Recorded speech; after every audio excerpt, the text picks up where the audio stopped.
रविवार दोपहर में रानीगंज के तारबांगला स्थित Senco gold and diamond jewellery showroom में हुई डकैती और गोलीबारी की घटना पर अपना विचार व्यक्त करते हुए आसनसोल के पूर्व सांसद वंश गोपाल चौधरी ने ये बातें कही।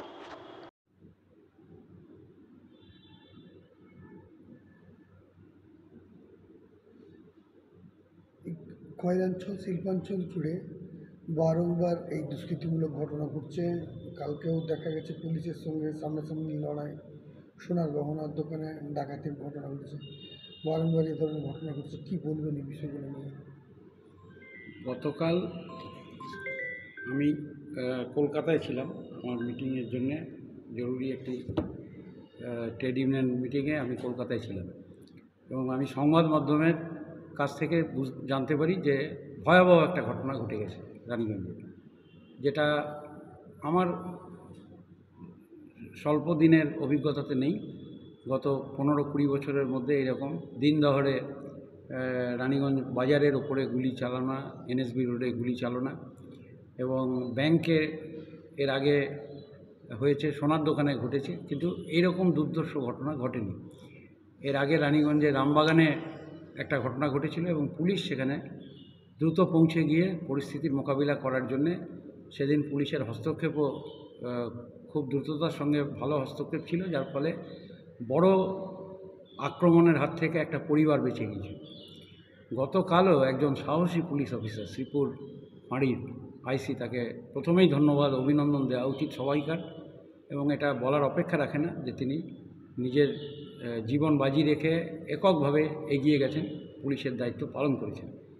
কিন্তু এই যে দল যারা কাজ করলো, আপাত দৃষ্টিতে আমার মনে হয়েছে যে সুপরিকল্পিতভাবে শিল্পাঞ্চলের উপরে বাইরের থেকে নজরদারি করে এই সংগঠিত অপরাধ ঘটাবার চেষ্টা চলছে এবং সক্রিয়তা পুলিশের কালকে যথেষ্ট ছিল।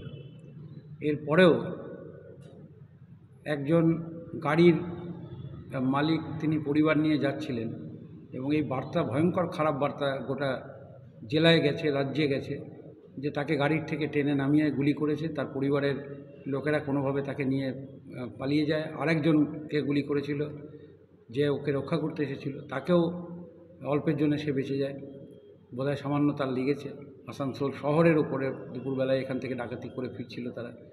এখন পুলিশ যথেষ্ট এই ব্যাপারে তৎপরতা দেখিয়েছে, এটা ঘটনা, এবং আমি পুলিশের উচ্চ মহলের সঙ্গে কথা বলে যা বুঝেছি যে পুলিশ চেষ্টা করছে আরও এই ধরনের ঘটনাকে মোকাবিলা করার জন্যে নিরাপত্তা ব্যবস্থাকে তারা বাড়াতে চাইছে।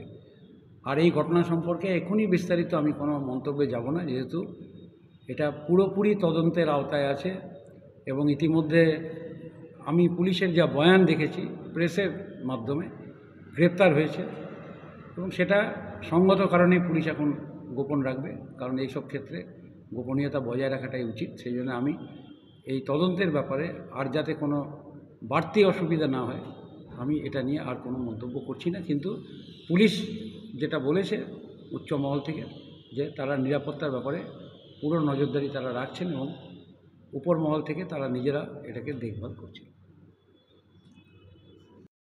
नियमित अपडेट एवं दुनिया भर की ताज़ा खबरों के लिए हमारे फेसबुक पेज को फॉलो एवं यूट्यूब चैनल को सब्सक्राइब करें।